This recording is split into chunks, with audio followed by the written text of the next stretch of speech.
તો આગળ વાત સુરત જિલ્લાની, જ્યારે કામરેજ જિલ્લાના પંચાયત બેઠક માટે 11 ભારતીય જનતા પાર્ટીના મધ્યસ્થ ચૂંટણી કાર્યાલયનું રાજ્યના આરોગ્ય મંત્રી પ્રફુલ્લ પાનસેરિયાના હસ્તે વિધિવત રીતે લોકાર્પણ પણ કરવામાં આવ્યું હતું। આ પ્રસંગે ભાજપના કાર્યકરોમાં ભારે ઉત્સાહ જોવા મળ્યો હતો। કાર્યાલયના ઉદ્ઘાટન બાદ પત્રકારો સાથે વાતચીત કરતા મંત્રી પ્રફુલ્લ પાનસેરિયાએ જણાવ્યું હતું કે કામરેજ તાલુકાના આ મધ્યસ્થ ચૂંટણી કાર્યાલયનું ઓપનિંગ કરવામાં આવ્યું છે। ભાજપ સંગઠનની ટીમ, ઉમેદવારો શ્રીઓએ અને શક્તિ કેન્દ્રના ઇન્ચાર્જ તેમજ બૂથ પ્રમુખોની મહેનતથી ભાજપના વિસ્તારમાં ફરી એકવાર પ્રચંડ બહુમતથી જીતશે। વધુમાં તેમણે ઉમેર્યું હતું કે પ્રધાનમંત્રી નરેન્દ્ર મોદીએ દેશને વિકાસની નવી દિશા આપી છે।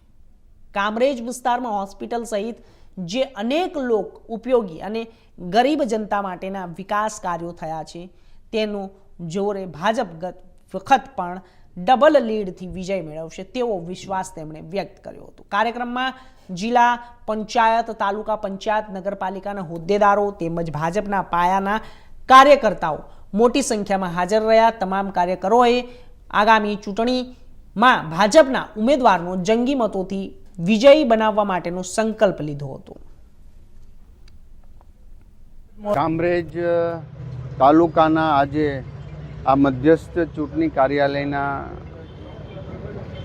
લોકાર્પણ પ્રસંગે, આમ તો કહેવાય ને કે આજે ઓપનિંગ કર્યું છે।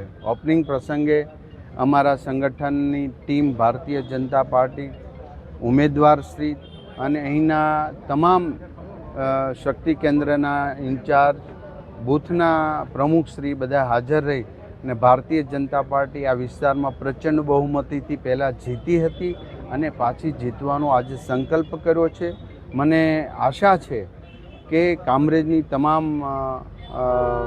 કામરેજ લોકસભાની તમામ તાલુકા પંચાયત, જિલ્લા પંચાયત અને નગરપાલિકાના 4 વોર્ડના તમામ કોર્પોરેટરો પ્રચંડ બહુમતીથી ચૂંટાવાના છે અને ભારતીય જનતા પાર્ટીના કરેલા જે કામ છે, ખાસ કરીને હોસ્પિટલથી લઈને અનેક મોટા કામો આ વિસ્તારની અંદર ગરીબ જનતા માટેના જ્યારે પ્રાપ્ત થશે ત્યારે એક કામ સૌ ભેગા મળીને ટીમ ભારતીય જનતા પાર્ટી કર્યું અને આ જીત પણ ભારતીય જનતા પાર્ટીની જ છે। અહીંયા નરેન્દ્રભાઈ મોદી સાહેબે દેશને નવી દિશા આપી છે, ત્યારે આજે અહીંયા સૌ કોઈ એ દિશા તરફ જવા માંગે છે જે ભારતના વિકાસમાં આપણો પણ વિકાસ તાલુકા લેવલે હોવો જોઈએ અને ભારતીય જનતા પાર્ટીને પ્રચંડ બહુમતીથી ચૂંટાવીએ।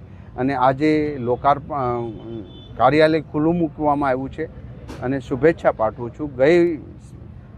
ગઈ વખતની લીડ કરતાં ડબલ લીડથી અમારા ઉમેદવારો ચૂંટાશે એનો